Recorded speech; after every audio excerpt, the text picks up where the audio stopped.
મારું નામ સમોલ ચુનાવાલા છે. હું દાહોદનો રહેવાસી છું. ગવર્મેન્ટ એન્જિનિયરિંગ કોલેજ દાહોદથી BE સિવિલ એન્જિનિયરિંગ પરસ્યુ કર્યું છે. 2025નો પાસ આઉટ છું. 2022ના અંદર અમે લોકોએ સોલાર ટાઇલ નામનું એક સ્ટાર્ટઅપ ચાલુ કર્યું હતું, જેના અંદર અમે POC મોડલ બનાવવા માટે કોલેજથી ગ્રાન્ટ લીધી. એ ગ્રાન્ટનું યુટિલાઇઝેશન હું તમને બતાવું છું કે POCથી પ્રોટોટાઇપ કઈ રીતે બનાવ્યું છે. સો અત્યારે આ જે પેનલ્સ છે એ ફ્લેક્સિબલ પેનલ્સ છે જે આપણે યુઝ કરી રહ્યા છે ફિલહાલ સોલાર ટાઇલ માટે. પેનલ્સના પછી જે આપણું મટીરિયલની વાત કરીએ તો રિસાયકલ બ્લેસ ટાઇલ્સ બનાવે છે. જે મટીરિયલ તમે જોઈ શકો છો એ બહુ ડ્યુરેબલ છે, એટલે એને કોઈ ઇફેક્ટ નહીં આવે. પેનલ્સ જે છે એ રિસાયકલ પ્લાસ્ટિકના ઉપર પ્લેસ આઉટ થશે. એના અંદર જે ઇન્ટરલોકિંગ સિસ્ટમ્સ છે એ ઇન્ટરલોકિંગ સિસ્ટમના થ્રુ આ ઇન્ટરલોક થઈ જશે.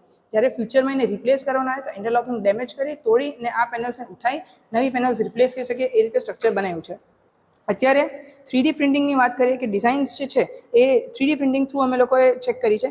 આ 3D પ્રિન્ટ નંબર 2 છે. ફર્સ્ટ 3D પ્રિન્ટ અમારું આવડું છે, જેના અંદર એર વેન્ટ્સ આપેલા છે, જેના અંદરથી કેબલ્સ પાસ થઈ શકે.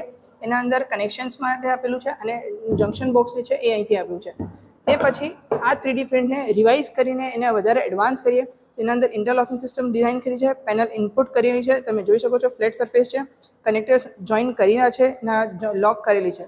અત્યારે આ બે પેનલને જોઈન કરી હું બલ્બ જલાવીને બતાવું છું, જેનાથી એનર્જી જનરેટ થાય એ આપણે પ્રૂફ કરી શકીએ. તો એનર્જી જનરેટ થઈ રહી છે.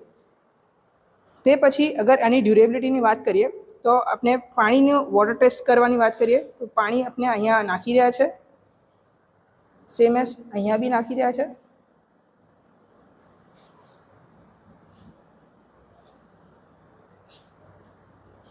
પર કોઈ બી ઇશ્યુ થતો નથી.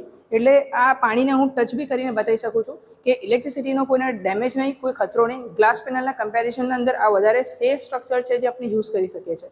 Thank you so much.